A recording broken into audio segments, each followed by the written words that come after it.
Bismillahirrahmanirrahim. Assalamualaikum warahmatullahi wabarakatuh. Anak-anak, apa kabar semuanya? Alhamdulillah, hari ini kita bertemu lagi sama Bunda. Ya, pada kesempatan kali ini Bunda akan menjelaskan masih di tema 7, yaitu tentang perkembangan teknologi. Subtema 3 yaitu perkembangan teknologi komunikasi. Komunikasi adalah interaksi antara dua orang atau lebih. Jadi kalau misalnya kalian sendirian doang, itu nggak bisa disebut dengan komunikasi. Komunikasi juga merupakan penyampaian pesan, gagasan, ide, atau pikiran apapun yang kalian sampaikan kepada lawan bicara kalian. Komunikasi itu sendiri dapat dilakukan secara langsung. Misalnya ketika kalian di rumah, kalian berkomunikasi langsung bertatap muka dengan orang tua kalian. Atau misalnya ketika kemarin-kemarin kalian masih di sekolah, kalian ngobrol sama teman kalian, itu yang dinamakan dengan komunikasi langsung. Sedangkan komunikasi tidak langsung itu adalah seperti lewat telepon. Kalian tidak bertemu dengan pihak lain, dengan pihak kedua, tetapi kalian masih bisa ngobrol dengan pihak kedua tersebut. Lalu apakah komunikasi itu hanya lewat lisan? Tentu tidak, komunikasi juga bisa lewat tulisan. Pada kesempatan kali ini, Bunda ingin menceritakan bagaimana komunikasi itu mengalami kemajuan dari zaman ke zaman. Pada zaman dahulu, komunikasi itu berupa asap. Ya, ada penduduk atau ada seseorang yang membakar suatu barang, kayu ataupun jerami, lalu asapnya itu ditangkap sebagai sinyal bahaya misalnya. Setelah asap lalu berkembang menjadi kentongan. Ada yang pernah lihat kentongan? Nah, kentongan ini juga bisa menjadi sarana komunikasi. Misalnya ketika zaman dahulu Pak Hansip melihat ada maling, maka dia akan memukul kentongan itu secara keras dan memberitahukan kepada warga bahwa itu artinya ada maling. Selain itu ada juga kode Morse. Nanti insya Allah di tema 8 kalian akan belajar tentang pramuka. Di kelas 4 juga nanti kalian akan belajar pramuka. Morse itu adalah salah satu komunikasi yang dapat dilakukan. Setelah itu orang mengenal dengan tulisan. Tulisan tadinya pada zaman dahulu itu ditulis tidak di dalam bentuk kertas seperti sekarang, tetapi di bebatuan, lalu di daun lontar. Pengiriman tulisan juga tidak seperti sekarang.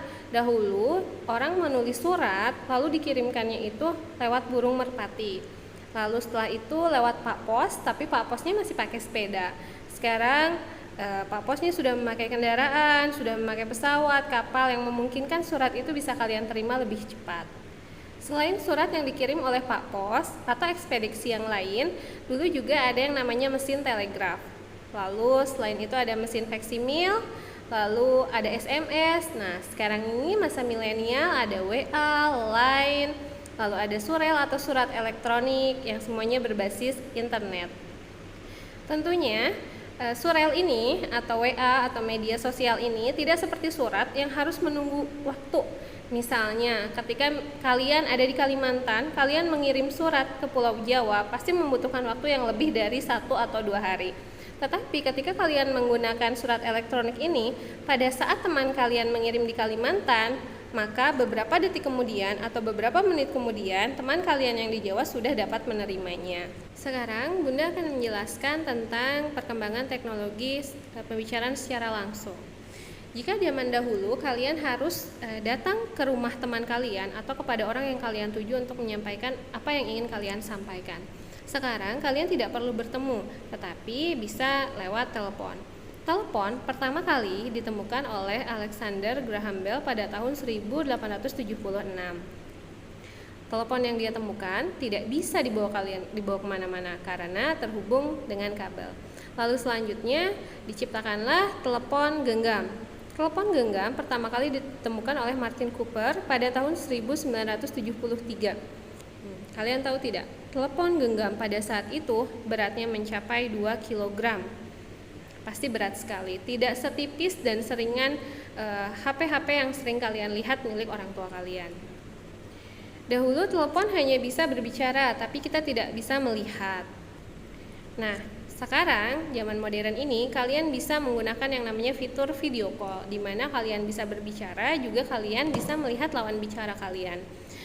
Kemarin-kemarin itu hanya baru bisa melihat satu orang, tapi sekarang kita bisa menggunakan yang lebih canggih, yaitu beberapa orang dalam satu video call, atau juga melalui aplikasi seperti aplikasi Zoom yang bisa menampung banyak orang. Selain penjabaran di atas, komunikasi juga bisa melalui isyarat seperti permohonan maaf, bagus, oke, dan lainnya. Penyampaian pesan juga bisa berupa rambu-rambu lalu lintas. Misalnya, kalian di jalanan atau kalian sedang berada di mall atau di kolam renang, pasti di suatu tempat itu mempunyai aturan tersendiri.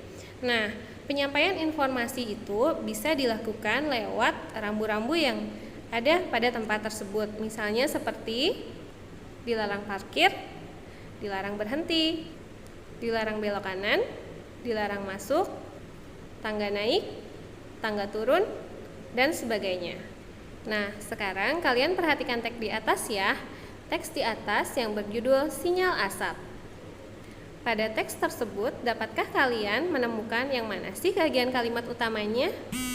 Betul, kalimat utama dari teks sinyal asap adalah sebelum ada perkembangan teknologi komunikasi seperti saat ini, manusia berkomunikasi menggunakan sinyal asap. Nah, selain sinyal asap tadi, Bunda juga sudah membahas tentang surat menyurat. Di sini siapa yang pernah menyurati temannya atau keluarganya? Bagaimana sih bentuk suratnya? Sekarang perhatikan contoh surat di atas ya. Wah, surat tersebut ditulis dalam sebuah kertas yang mempunyai sisi-sisi dengan gambar yang sangat indah. Nah, gambar tersebut disebut dengan gambar dekoratif atau gambar hiasan. Ada yang mengetahui tidak bentuk kertas surat tersebut bentuknya apa sih? Betul, kertas tersebut berbentuk persegi panjang. Perhatikan baik-baik kertasnya ya. Yang mana sih yang disebut keliling dari persegi panjang itu? Tapi sebelumnya kalian harus mengetahui dulu, apa sih Bunda artinya keliling? Keliling adalah garis yang mengelilingi suatu bidang. Lalu bagaimana cara menghitung keliling itu sendiri? Sebelum kalian menghitung keliling itu, kalian harus mengetahui dulu yang mana panjang dan yang mana lebarnya. Oke, kita perhatikan lagi gambarnya ya. Di situ, kertas di atas mempunyai panjang 5 satuan, sedangkan lebarnya adalah 3 satuan.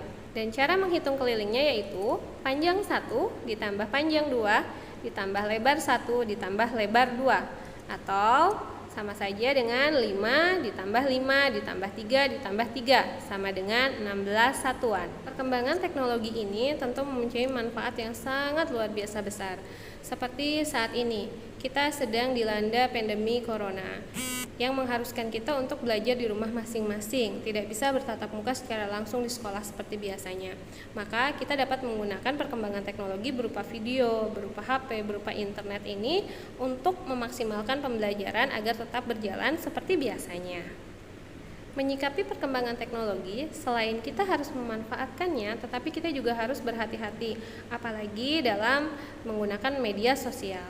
Tentu kalian sudah familiar dengan media sosial yang sudah ada seperti WA, Line, Facebook, Twitter, atau juga mungkin TikTok. Bunda harap kalian dapat mempergunakan semua media sosial itu dengan bijak, dengan tetap mengikuti aturan-aturan yang berlaku dan dalam pengawasan orang tua. Ya, sekian dari Bunda tentang materi perkembangan teknologi komunikasi, semoga bisa dapat kalian pahami. Assalamualaikum warahmatullahi wabarakatuh.